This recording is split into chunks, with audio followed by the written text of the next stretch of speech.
एक बार सारी अमेरिकन कंपनियों का बहिष्कार कर दिया तो अमेरिका में हाहाकार मच जाएगा और अमेरिका में भी महंगाई इस कदर बढ़ेगी कि ट्रंप को खुद ही ये टैरिफ वापस लेना पड़ेगा। नए रोजगार के अवसर हमें पैदा करने चाहिए। लोगों को यहाँ मैन्युफैक्चरिंग से लेकर के टैक्सेशन से लेकर के तमाम तरह की जीएसटी से लेकर के तमाम चीज़ों में छूट देनी चाहिए, जिससे कि भारत के जो उद्यमी हैं, व्यवसायी हैं, वो उस सर्वाइव कर पाए।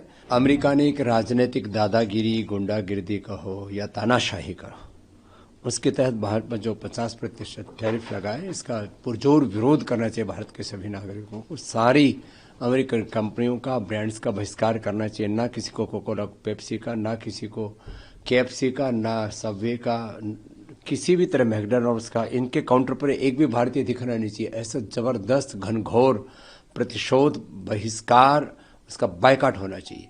एप्पल का भी फोन अभी जो पिछड़ा ले लिया, ऐसा ले लिया। एक बार सारी अमेरिकन कंपनियों का बहिष्कार कर दिया तो अमेरिका में हाहाकार मच जाएगा और अमेरिका में भी महंगाई इस कदर बढ़ेगी कि ट्रंप को खुद ही ये टैरिफ वापस लेना पड़ेगा।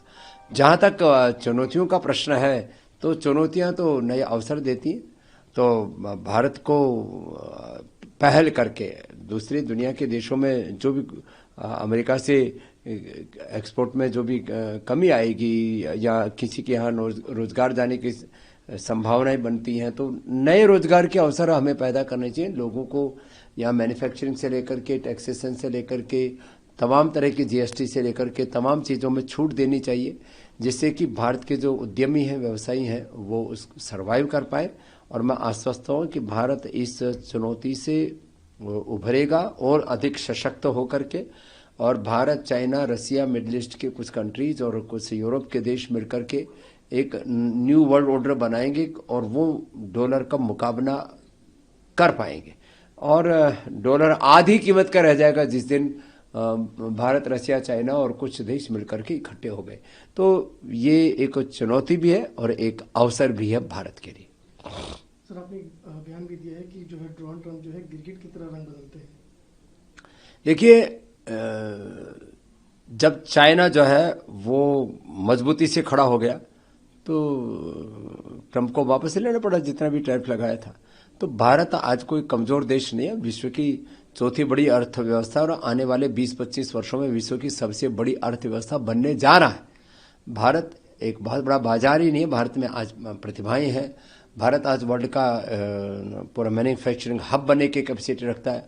पूरे वर्ल्ड के लिए हेल्थ का, एजुकेशन का, जितने भी इतने क्वालिटी हमें स्कूल बनाने चाहिए, यूनिवर्सिटियाँ बनानी चाहिए कि विश्व के लोग यहाँ करके जब पढ़ाई करें, विश्व के लोग यहाँ करके अपनी दवाई, अपना ट्रीटमेंट, अपना उपचार करें। पूरी दुनिया भारत से बहुत कुछ सीखेगी, टूरिज्म से लेकर के, हेल्थ टूरिज्म से लेकर के स्पिरिचुअल टूरिज्म, और पूरी दुनिया जीने की कला तो भारत से सीखेगी और कोई दुनिया के लिए रास्ता भी नहीं है। तो पूरी दुनिया में भारत की बहुत बड़ी अहमियत है। ये बहुत बड़ी गलती की है ट्रंप ने भारत के साथ दुश्मनी लेकर के। भारत एक स्वाभाविक रूप से अमेरिका का मित्र देश था, उसके साथ जो धोखा किया है, इसका परिणाम अमेरिका को भी भोगना पड़ेगा।